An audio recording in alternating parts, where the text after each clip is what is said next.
Высокий накал страстей, эмоции на исходе. За маленьких спортсменов болеют всей душе. Участвуют в состязаниях дети с 7 лет. Абу Муслим Витзижев свою первую победу одерживает спустя минуту.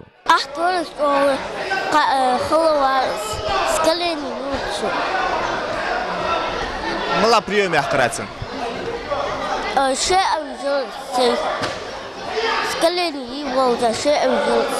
А это Мухаммад Чумаков по прозвищу Фиксик. В свои 7 лет он одержал 7 побед. Завершает 2022 красиво. Занимается дзюдо всего лишь год. Очень нравится этот вид спорта, признается он.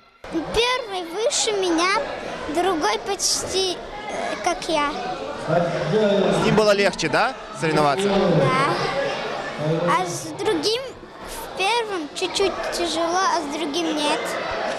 Схватки проходят одновременно на 3 татами. Соревнования собрали более 150 участников со всей Ингушетии, в том числе и спортсменов из Дагестана. Каждый хочет выиграть, каждый хочет стать чемпионом. Для детей мы подготовили призы. Для команд, занявших первые, вторые, третьи места, денежные премии будут у нас от своего имени, как руководитель клуба, именно для тренеров. Тем временем в зале спортклуба «Аздо» проходит открытый турнир по боксу среди юношей. На ринге нешуточное противостояние. Всего 3 раунда по 2 минуты. По итогам единогласным судейским решением победителем признают боксера в красном.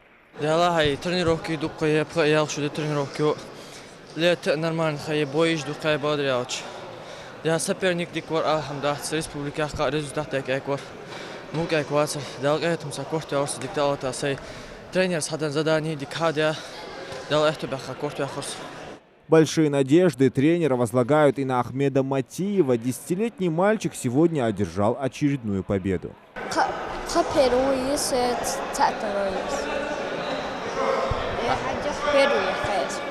Открытый республиканский турнир по боксу среди юношей посвящен памяти кандидата в мастера спорта Магомеда Якубовича Дзаурова.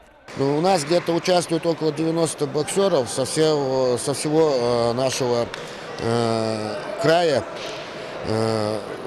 Даже есть дальних, вот у нас, как говорится, Псидах присутствует, Сагапчи, Псидах, там Лестеровская, Слепцовская, пригородный район, селение Дачное. Бокс в регионе в данный момент очень хорошо развивается.